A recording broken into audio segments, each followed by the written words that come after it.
ఓం గం గణపతియే నమ ఓం నమ శివాయ ఓం శ్రీ మాత్రే నమ సర్వమంగళ మాంగళ్యే శివే సర్వార్థ సాధకే శరణ్యే త్ర్యంబకే దేవి నారాయణి నమస్తే. అందరికీ నమస్కారం. సో ఈరోజు మనము యోగాల గురించి చేద్దాం అనమాట. అయితే యోగాల గురించి అని అంటే చాలా మందికి కొద్దిగా ఏంటంటే యోగాలు అంటే అన్ని మంచి యోగాలే ఉంటాయా, లేదా యోగాలు అంటే చెడు యోగాలు కూడా ఉంటాయా, లేదా ఓన్లీ చెడు యోగాలే ఉంటాయా, అసలు ఈ యోగం అంటే ఏంటి? యోగం అంటే ఫస్ట్ ఆఫ్ ఆల్ చూడాల్సింది ఏంటంటే 2, 3 లేకపోతే ఒక్కోసారి 4, 5 గ్రహాలు కూడా ఒక రాశిలో కలిసి ఉంటాయి అన్నమాట. కలిసి ఉన్నప్పుడు ఆ రాశి ఏ రాశి మనకి అది మిత్ర రాశియా, మన సొంత రాశియా అంటే మన లగ్నానికి తగ్గట్టుగా సొంత రాశియా, లేకపోతే ఏ ఏ గ్రహాలు కలిసి ఉన్నాయి చూసుకోవాలి. అది కూడా కేంద్ర కోణాలు కలిసి ఉంటే మటుకు అది రాజయోగం అనే చెప్పుకోవచ్చు. అయితే ఆ రాజయోగం కూడా ఆ లగ్నాలకి ఏ లగ్నాలకి అది బాగుంటుంది. ఆ యోగాలు అంటే ఏ లగ్నాలకి ఆ దశ అంతర్దశలు వస్తాయి. సపోజ్ ఫర్ ఎగ్జాంపుల్ ఏదన్నా మేష లగ్నమే తీసుకున్నాం. మేష లగ్నం వారికి కుజుడు అధిపతి అనమాట. ఆ కుజుడికి పంచమాధిపతి అయిన రవితో కలయిక ఉన్నది అనుకోండి, అప్పుడు అది రాజయోగం. సో ఇలాగా వాళ్ళకి ఏ ఏ లగ్నాలకి ఏ ఏ గ్రహాలు కలయిక వల్ల అది రాజయోగం అవుతుంది అని చూసుకోవాలి. అలాగే మనకి కొన్ని ఏమంటారు, ఇది బాలేని యోగాలు కూడా ఉంటాయి. కొన్ని గ్రహాలు కలయిక వల్ల అది చెడు యోగాలు క్రింద మనము పరిణమిస్తాం అనమాట. సో అవి కూడా చూసుకోవాలి. సో ఈరోజు మనం మటుకు కొన్ని రాజయోగాల గురించి డిస్కస్ చేసాము. అది కూడా ఒక్కొక్క లగ్నాల వారికి కేంద్ర కోణాలు కలిసి ఉంటే అది రాజయోగం. సో అలాంటి రాజయోగము ఒక్కో లగ్నాలకి ఏ ఏ రాజయోగాలు కలిగితే ఏ ఏ ఫలితాలు వస్తాయి, ఎలాంటి సుఖ సంతోషాలతో ఆ వ్యక్తి జీవిస్తాడు అనేది మనము ఈరోజు క్లుప్తంగా తెలుసుకుందాం. అయితే ఇంకొకటి ఇక్కడ చూడాల్సింది ఏంటంటే, ఎప్పుడైతే కేంద్ర కోణాలు కలిస్తే అవి లక్ష్మీ స్థానము విష్ణు స్థానం అని అంటారు. సో లక్ష్మీ విష్ణువులు ఎప్పుడైనా కలిసినా కానీ అది మంచి యోగమే కదా. సో ఇందులో కూడా ఇంకోటి ఏంటంటే, కేంద్ర కోణాలు అన్నీ కూడా కేంద్ర కోణాలు బాగుండవు.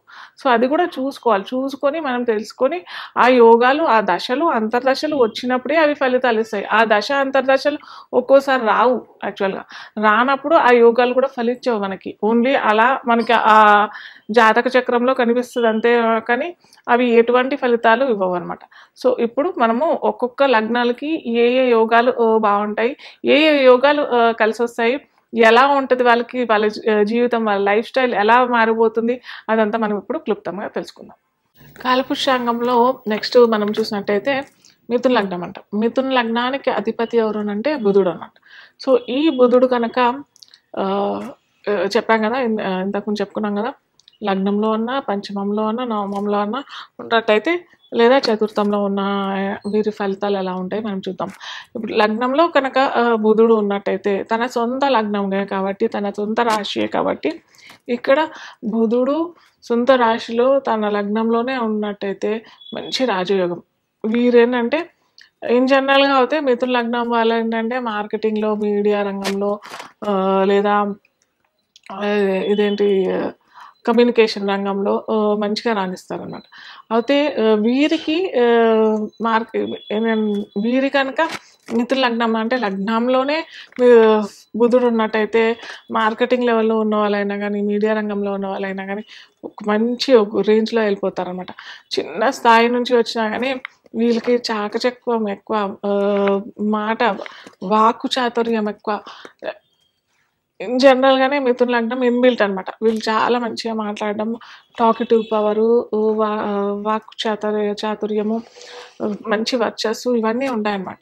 కాకపోతే ఇంకా మిథున లగ్నంలోనే బుధుడు ఉన్నట్టయితే మటుకోతే నిజంగా చాలా బ్రహ్మాండంగా ఉంటుంది. వాళ్ళ లైఫ్ లాంగ్ కూడా ఎంత బాగుంటుంది అంటే, ఒకవేళ ఇంతకుముందు చెప్పినట్టు మనము దశ అంతర్దశలు కూడా చూసుకోవాలి. కనుక దశ అంతర్దశలు మనకి దశలు రాలేదు, బుధుడు దశనే రాలేదు వాళ్ళ లైఫ్ లాంగ్ మొత్తం, అప్పుడు ఇది ఉన్నా కానీ ఉంటుంది ముఖ వర్చస్సు, వాక్చాతుర్యం ఇవన్నీ ఉంటాయి. కానీ ఎంత ఉన్నా మంచి టాలెంట్ ఉంటుంది. టాలెంట్ ఉన్నా కానీ వీళ్ళు ఎదగలేకపోతారు. ఎందుకంటే అక్కడ మనకి చెప్పా కదా, ఏదైనా మనకి ఒక రాజయోగం కలిసి రావాలి అని అన్నట్టయితే మటుకు ఖచ్చితంగా వీరికి ఆ దశ అంతర్దశలు రావాలి. దశలు రాలేదు, మెయిన్గా దశలు రావాలి. అంతర్దశలు అంటే ప్రతి దశలో వస్తూనే ఉంటాయి. సో అది చిన్నపాటిగానే వర్తిస్తుంది అనమాట. వాళ్ళకి చిన్నపాటిగానే వాళ్ళకి ఉంటుంది ఆ టాలెంట్, ఆ టైం పీరియడ్ ఏదైనా ఉంటుంది. కానీ వీరికి కనుక దశనే వచ్చిందనుకోండి, దశ మనకి బుధ మహాదశ 17 సంవత్సరాలు ఉంటుంది. సో 17 సంవత్సరాలు వీళ్ళు ఒక లెవెల్లో వెళ్ళిపోతారనమాట. సో అందుకే లగ్నంలో కనుక బుధుడు ఉన్నట్టయితే మటుకు చాలా మంచి యోగం అని చెప్పొచ్చు. అదే రాజయోగం. ఇంకోటి అంటే మహర్జాతకులే వీళ్ళు అని చెప్పొచ్చు. అలాగే దశలు వస్తేనే మటుకు అది మనకి వర్తిస్తుంది. అలాగే చతుర్థంలో అయిన కన్యా రాశిలో కనుక బుధుడు ఉన్నట్టయితే మన వ్యక్తిత్వ జాతకంలో వీరు కూడా ఏంటంటే మంచి బిజినెస్ టాక్టిక్స్ ఉంటుంది. వీళ్ళకి బిజినెస్ టాక్టిక్స్ ఉంటుంది, మార్కెటింగ్ నాలెడ్జ్ ఉంటుంది, మీడియాలోను షేర్ మార్కెట్లోను ఇలాంటి మీడియాకి సంబంధించింది ఆన్లైన్ నాలెడ్జ్ కూడా చాలా చక్కగా వీరికి ఏంటంటే ఒక టాపిక్ ఇచ్చినా కానీ అలా అలా అలా అలా వాళ్ళకి ఓ చిన్న ఏమంటారు చిన్న నిచ్చెన కూడా కాదు, ఒక చిన్న లైట్గా ఏదన్నా సపోర్ట్ ఇచ్చినా కానీ పాకుంటూ ఎక్కడో వెళ్ళిపోతారనమాట.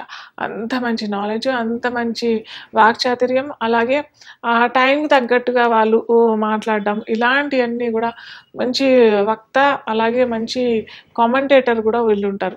మనకి క్రికెట్ కామెంటరీ అన్నా కానీ మంచి యాంకరింగ్ పవర్ కూడా వీళ్ళకి చాలా మంచిగా ఉంటుంది. వీళ్ళకి ఏంటంటే ఆ స్క్రిప్ట్ అలాంటివన్నీ రాసుకునే అవసరం కూడా వీళ్ళకి ఉండదు. అప్పుడప్పుడు ఆన్ ది స్పాట్ వాళ్ళు చెప్పేయటము, గ్రాస్పింగ్ పవర్ చాలా ఎక్కువ ఉంటుంది. అలాగే విద్యార్థులు కనుక ఉన్నట్టయితే వీళ్ళకి ఏంటంటే మ్యాథ్స్ నాలెడ్జ్, గణితంలో చాలా మంచి నాలెడ్జ్ ఉంటుంది. మంచిగా చక్కగా గణితంలోనూ ఎక్స్పర్ట్ అవే ఛాన్సెస్. ఇప్పుడు మనం చూస్తున్న ఐఐటిఎన్స్ అందరూ కూడా మోస్ట్లీ నాకు తెలిసినట్టయితే నేను చూస్తున్న నాలెడ్జ్ ప్రకారం అయితే చాలా మటుకు ఈ బుధుడు పవర్ ఉన్న వాళ్ళే వీళ్ళు. ఇట్లా ఈ ఐఐటిఎన్స్ అయినా కానీ చెస్లో కూడా, చెస్ కాంపిటీషన్ కూడా మొత్తం మైండ్ గేమే కదా, మైండ్ పవర్తోనే వెళ్తారు కాబట్టి వీళ్ళకి కూడా మంచిగా బుధుడు సపోర్ట్ ఉంటుంది అనమాట. ఖచ్చితంగా బుధుడితో రాజయోగం కలిగి జాతకాలే ఉంటాయి అనమాట. సో వీరు కూడా మంచిగా చాకచక్యంతో పనులు చేసుకోవటము. అలాగే నేను మళ్ళీ చెప్తున్నా, ఖచ్చితంగా వీరికి దశలు రావాలి. వారికి దశలు ఏ టైంలో వచ్చినా పర్లేదు, కానీ వీళ్ళకి లైఫ్లో ఆ దశ వస్తుంది అని అన్నట్టయితే బుధుడు ఖచ్చితంగా సపోర్ట్ చేసి వాళ్ళకి ఏ పరిస్థితుల్లో అయినా బుధుడు ఆదుకుంటాడు. వీళ్ళు మాట చాతుర్యంతోనే, మాటతోనే అందరినీ కలుపుగోలుగా ఉండడము, మాటతోనే వాళ్ళ చేతలు అంతగా స్మార్ట్ వర్క్ చెప్తున్నా కదా, హార్డ్ వర్క్ వీళ్ళకి ఇష్టపడరు. స్మార్ట్ వర్క్తోనే వాళ్ళ సంపాదన లెవెల్ అయినా వాళ్ళు ఎదగటము వాళ్ళ జీవితంలోని. ప్లస్ బుద్ధి అని అంటాం కదా, ఆ బుద్ధితోనే వీళ్ళు ముందరే ఏమేమి అవుతాయి అన్నీ పసిగట్టేసి అప్డేట్ ఉంటారు అనమాట. అప్డేట్ నాలెడ్జ్ కూడా వీళ్ళకి చక్కగా ఉంటుంది. అలాగే బుధుడు కనుక నవమంలో అనంటే కొద్దిగా మందం అయిపోతుంది అనమాట. కుంభరాశి కదా, కుంభరాశి అది కూడా ఒక రాజయోగమే. కాకపోతే ఏంటంటే అక్కడ మంద రాశి కాబట్టి ఆ రాశి తత్వ గుణాలు కూడా వీరికి వస్తాయి. కాబట్టి బుధుడు నవమంలో అన్లెస్ అండ్ అంటిల్ ఎవరైనా సపోర్ట్ దొరికితే కానీ వీళ్ళు ఆ బుద్ధి ఎక్స్ప్లోర్ అవ్వలేరు. అలాగే ప్రతిసారి మనం చూసినట్టయితే బుధుడు సింగిల్గా ఉండద్దు. ఎవరికైనా కానీ బుధుడు సింగిల్గా ఉండకుండా రవి, యాక్చువల్గా బుధుడు రవి కలిసినట్టయితే బుధాదిత్య యోగం అని అంటాం. కానీ అది సొంత రాశుల్లో అయినా, ఏమంటారు మిథునంలో అయినా, కన్యాలో అయినా, లేదా సింహంలో ఉన్నట్టయితేనే ఈ బుధాదిత్య యోగం కూడా బాగా వర్తిస్తుంది అన్నమాట. సో అలాగా ఖచ్చితంగా మనం ఏ రాశిల్లో ఉన్నారు, దశలు వస్తున్నాయా అని చూసుకుంటేనే ఇవి బాగా పనిచేస్తాయి.